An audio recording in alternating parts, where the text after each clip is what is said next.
Bonjour, je me présente, Nira Babassé, étudiante en deuxième année de master de droit public.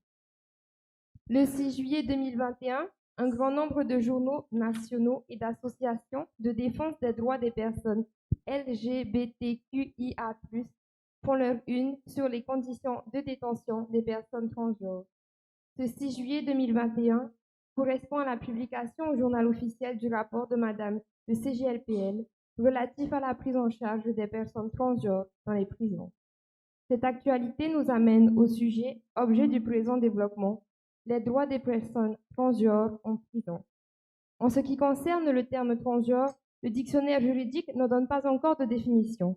Nous retiendrons la définition donnée par Madame le contrôleur général des lieux de privation de liberté dans son rapport de 2020 en ces termes. Personne dont l'identité de genre ne correspond pas au sexe qui lui a été assigné à la naissance. Une personne transgenre peut avoir ou ne pas avoir engagé de démarche de changement d'état civil ou de transformation physique. Au terme transsexuel et de transsexualisme, utilisés par le CGLPL dans l'avis de 2010, doivent être substitués ceux de transgenre et de transidentité, car ils correspondent davantage à la réalité vécue et au vocabulaire employé par la majorité des personnes concernées à l'heure actuelle. Nous nous intéresserons ainsi à la détention des personnes transgenres en général, que cette détention soit provisoire ou relative à une personne condamnée sur l'ensemble du territoire de la République française.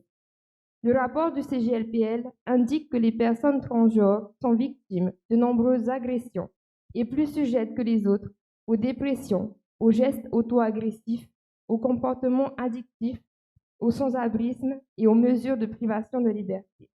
Ce constat accablant exige une réaction des services publics afin de protéger cette population fragile une fois placée en détention qui semble actuellement être davantage soutenue par le milieu associatif.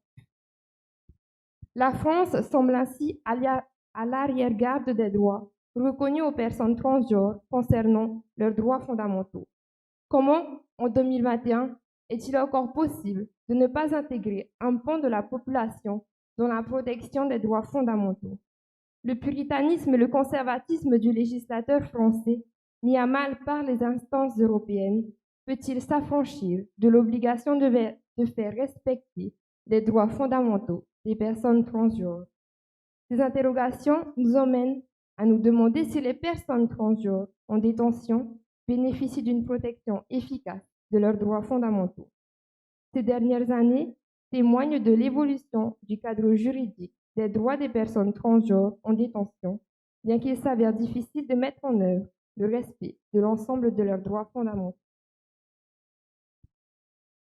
Je m'appelle Mariam Ouedraogo, étudiante en Master 2 de droit privé. Donc, nous allons entamer la première partie, évolution du cadre juridique des droits des personnes transgenres en détention. La jurisprudence internationale reconnaît dès les années 60 les droits des personnes transgenres et suite à plusieurs rappels à l'ordre par la CEDH, la France finira par reconnaître ces droits aux civils, introduira cette notion dans le code pénal, mais presque rien n'existe encore en droit pénitentiaire. La reconnaissance des personnes transgenres au niveau international. Au niveau européen, bien que dépourvus de force exécutoire, les arrêts rendus par la Cour européenne des droits de l'homme influencent considérablement la jurisprudence des États et également l'interprétation des articles de la Convention européenne des droits de l'homme. Ainsi, dans son premier arrêt rendu le 10 octobre 1986 relatif aux personnes transgenres, la Cour les définit comme les personnes qui, tout en appartenant physiquement à un sexe, ont le sentiment d'appartenir à un autre. Par la suite, dans un arrêt du 25 mars 1992, affaire B contre France, la Cour a considéré que le refus opposé par la France aux personnes transsexuelles concernant la modification de leur état civil porte atteinte au respect de la vie privée défendu par l'article 8 de la Convention européenne des droits de l'homme. En effet, dans cet arrêt, la Cour en composition plénière demandait à la Cour de cassation de reconnaître deux choses. Le transsexualisme d'une part et l'absence de législation française donnant le droit aux personnes transsexuelles à la reconnaissance de leur véritable identité d'autre part. La Cour précisant au passage qu'elle reconnaissait depuis 1979 l'identité sexuelle comme un droit fondamental de la personne. La Cour a également jugé, par un arrêt rendu le 19 septembre 2003, Van Kook contre Germany, que le respect de l'identité de genre, y compris lorsque cette dernière diffère du genre assigné, est une composante du respect de la dignité humaine et le considère comme l'un des fondements essentiels de l'autodétermination.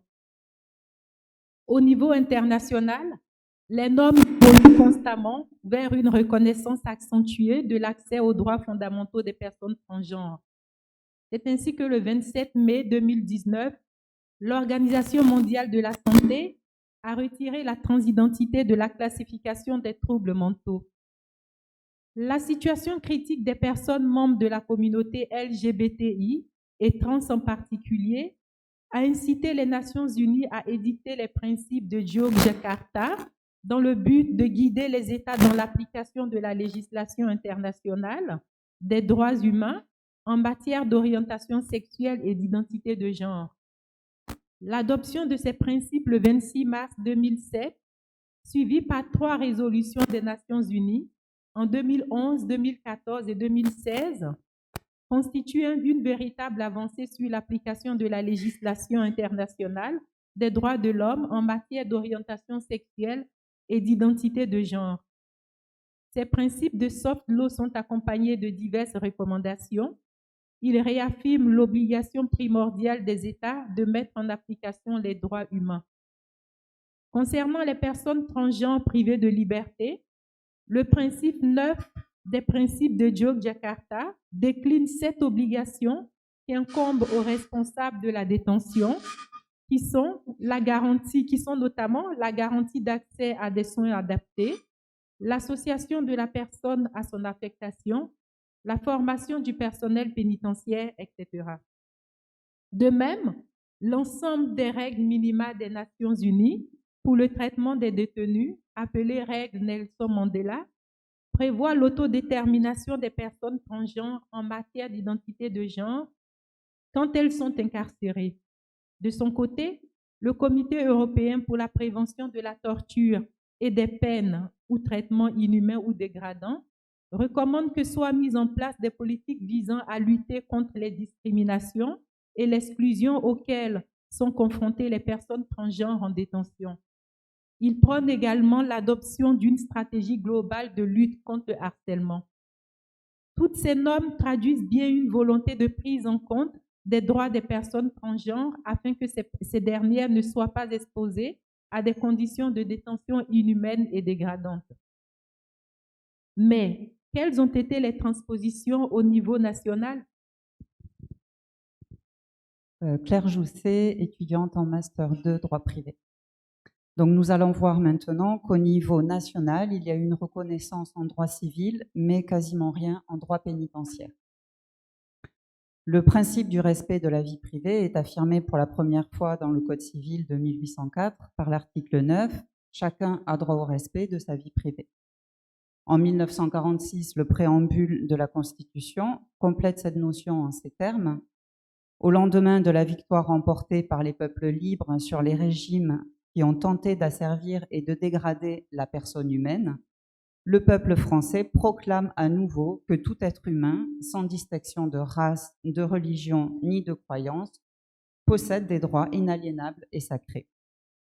Le Conseil constitutionnel reconnaîtra la valeur constitutionnelle du principe de sauvegarde de la personne humaine dans une décision prise dans le cadre des lois bioéthiques de 1994. Tout être humain, sans distinction de race, de religion ni de croyance, possède des droits inaliénables et sacrés. La sauvegarde de la dignité de la personne contre toute forme d'asservissement et de dégradation est au nombre de ces droits et constitue un principe à valeur constitutionnelle.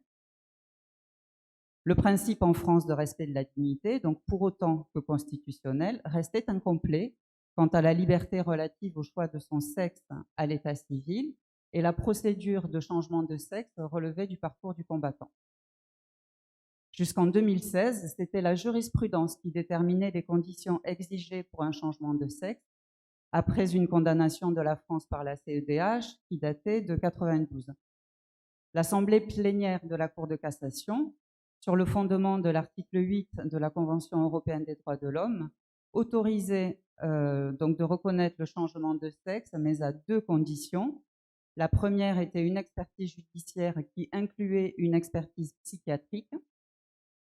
Et ensuite, il fallait un traitement médico-chirurgical qui s'analysait généralement à une opération de réassignation sexuelle, c'est-à-dire une reconstruction des organes génitaux. Ainsi, après plusieurs appels à l'ordre par la CEDH, la France adoptera le 18 novembre 2016 la loi dite de modernisation de la justice, et son article 56 donnera naissance aux nouveaux articles 61.5 à 61.8 du Code civil, qui définissent une procédure simplifiée en matière de modification de la mention du sexe à l'état civil. Selon l'article 61.5, toute personne majeure ou mineure émancipée qui démontre par une réunion suffisante de faits que la mention relative à son sexe dans les actes de l'état civil ne correspond pas à celui dans lequel elle se présente ou dans lequel elle est connue, peut en obtenir la modification.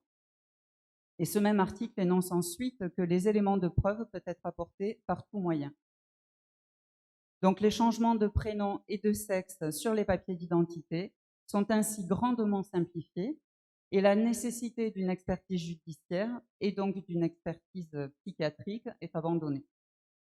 Le Code civil permettant donc dorénavant un changement de sexe à l'état civil plus accessible, le Code pénal se devait de reconnaître la notion d'identité de genre. Donc, comme vu précédemment, la France s'était vue contrainte par la CEDH, par l'arrêt de 1992, de reconnaître le transsexualisme. Ainsi, celui-ci recouvrait 2 droits distincts et complémentaires, le droit à un traitement médical de rapprochement sexuel et le droit à la modification de l'état civil. Pour autant, le droit au transgenrisme n'existe pas dans la législation française.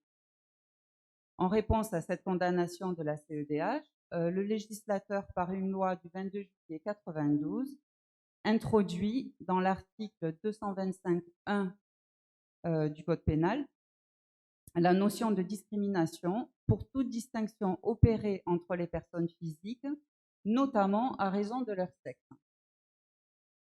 La loi de 2016, donc évoquée précédemment, viendra ensuite, par son article 86, modifier cet article 225.1 du Code pénal pour parler clairement d'identité de genre, directement après la notion d'orientation sexuelle, ce qui correspond à la définition des personnes transgenres.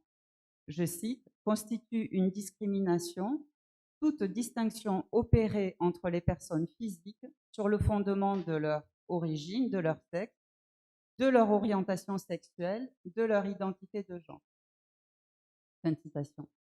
L'identité de genre est ainsi dorénavant défendue par le Code pénal au titre des atteintes à la personne humaine. Mais pour autant, je cite, « le sexe inscrit à l'état civil ne correspond pas nécessairement aux attributs sexuels des personnes détenues. Cette réalité s'accompagne parfois de difficultés d'application des dispositions réglementaires en matière de fouilles ou de procédures d'orientation de la part de l'administration pénitentiaire. » Fin de citation. Ces termes sont ceux de l'exposé de l'amendement qui a introduit tout dernièrement la notion de genre dans l'article 22 de la loi pénitentiaire du 22 décembre 2021, qui est devenu l'article L6 du Code pénitentiaire. Ce dernier article donc ajoute l'identité de genre parmi les autres aspects à prendre en compte pour définir les atteintes à la dignité et aux droits des détenus. Je cite encore, « L'administration pénitentiaire garantit à toute personne détenue le respect de sa dignité et de ses droits. L'exercice de ceux-ci ne peut faire l'objet d'autres restrictions que celles résultant des contraintes inhérentes à la détention, du maintien de la sécurité et du bon ordre des établissements, de la prévention de la commission de nouvelles infractions et de la protection de l'intérêt des victimes. Ces restrictions tiennent compte de l'âge, de l'état de santé, du handicap, de l'identité de genre et de la personnalité de chaque personne détenue. Cette notion se devait d'être introduite dans le Code, qui n'en donne cependant pas une définition précise, ni n'indique concrètement les mesures à mettre en œuvre par les établissements. Nous allons maintenant voir que malgré la reconnaissance juridique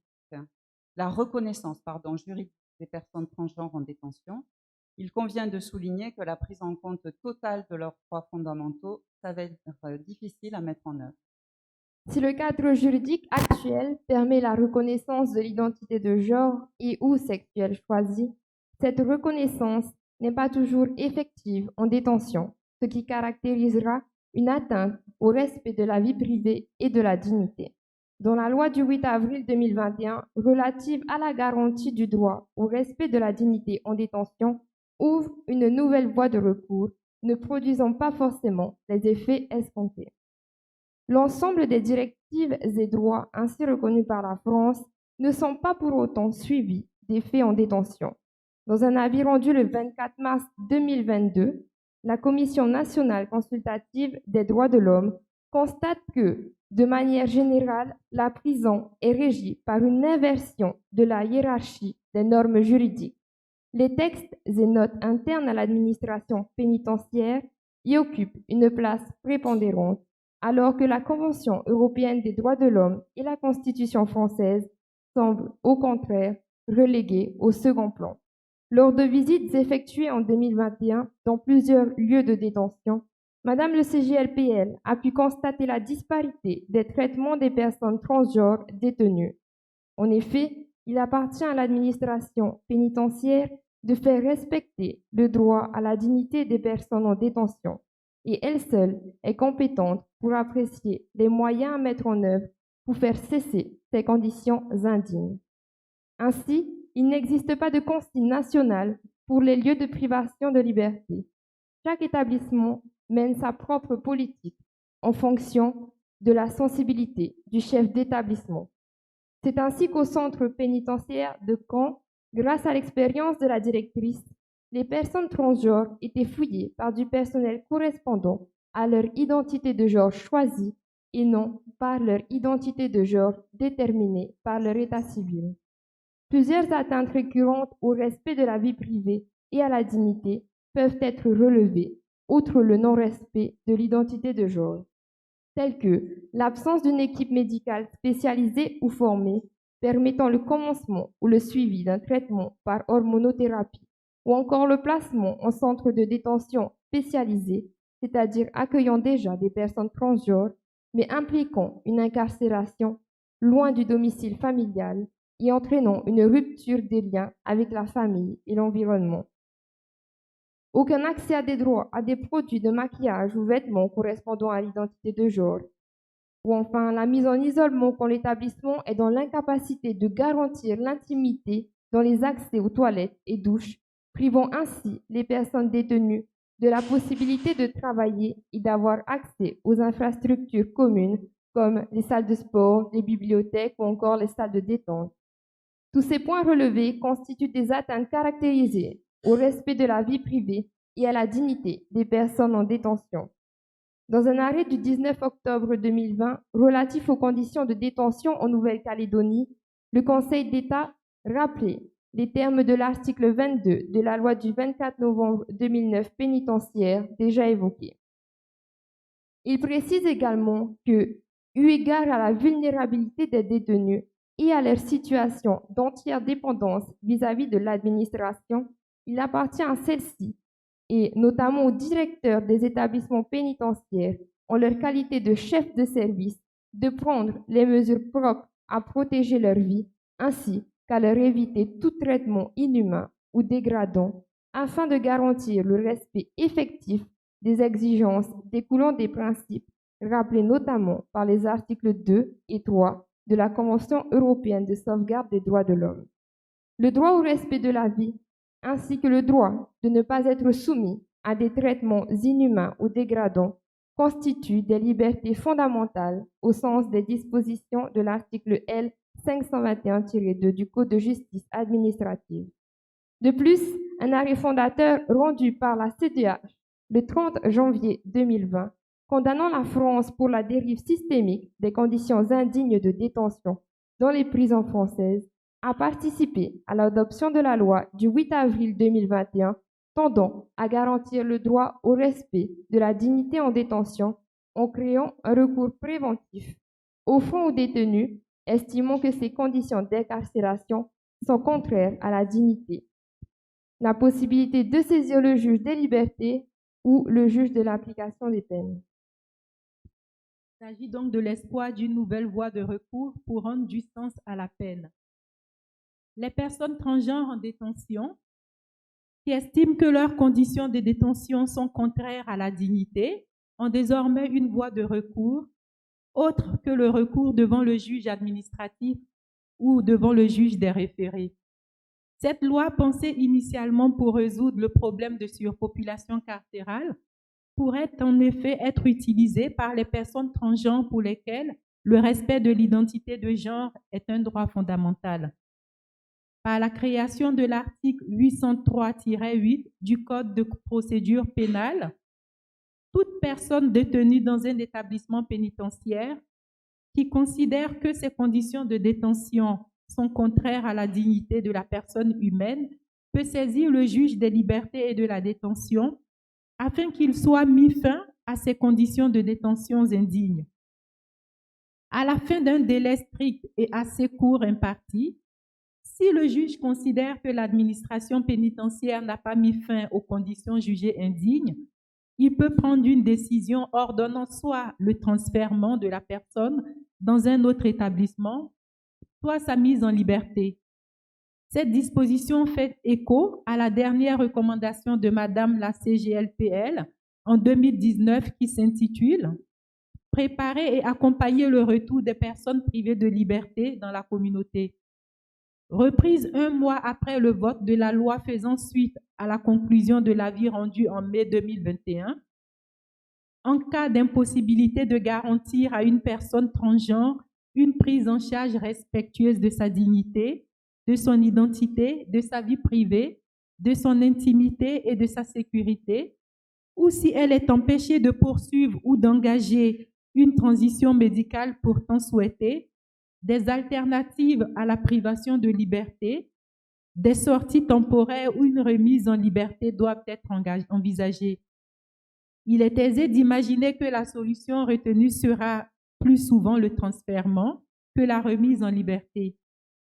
Or, dans ce cas-là, la personne transgenre détenue se retrouverait à nouveau dans une situation indigne causée par l'éloignement de son lieu de résidence habituel et de sa famille, ou la mise en isolement par manque de quartier spécialement affecté aux personnes transgenres et constituerait donc une peine complémentaire, ce qui est le résultat inverse à celui attendu par cette nouvelle loi. À la fois prisonniers d'une identité de genre ne leur correspondant pas, et souvent détenus au sein d'un établissement pénitentiaire dans des conditions de détention ainsi jugées contraires à leur dignité, la peine carcérale deviendrait double pour les personnes transgenres dont la réelle appartenance de genre est niée. Cette situation de négation de leur identité de genre et de leurs droits fondamentaux, parfois déjà nés bien avant leur incarcération, représente par conséquent un véritable frein à la réalisation des objectifs de la peine carcérale posée par la loi. En effet, la peine carcérale a plusieurs objectifs: protecteur, préventif, équilibrage social, répression et amendement, mais surtout un objectif d'insertion et de réinsertion. Il semble difficilement concevable qu'une personne transgenre en détention ait la moindre chance de se réinsérer lorsque celle-ci voit son droit au respect de sa dignité et au respect de son identité de genre bafoué par l'administration carcérale et les autres détenus. Cela est d'autant plus vrai lorsque le mal-être identitaire de ces détenus est la cause de leur comportement délictueux. La peine de prison devenant double pour les personnes transgenres risque ainsi de provoquer un effet contre-productif en ce qu'elle ne fera qu'aggraver sa situation. Il y a donc un risque réel de récidive de la part de ces personnes en raison de leurs conditions de détention. Ainsi, comme le souligne si bien le CGLPL, les personnes transgenres privées de liberté subissent de nombreuses atteintes à leurs droits fondamentaux, dont le cumul est susceptible de constituer un traitement cruel, inhumain ou dégradant au sens de la Convention européenne des droits de l'homme. Cette nouvelle voie de recours représente donc peut-être un nouvel espoir pour les personnes transgenres en détention d'être respectées et de voir leurs droits fondamentaux, notamment celui de la dignité de la personne humaine respectée. Toutefois, il faut veiller à ce que la solution retenue par le juge ne constitue pas au final une double peine, ce qui ferait totalement perdre à la peine ses objectifs d'insertion et de réinsertion, et par là même tout son sens. Je vous remercie.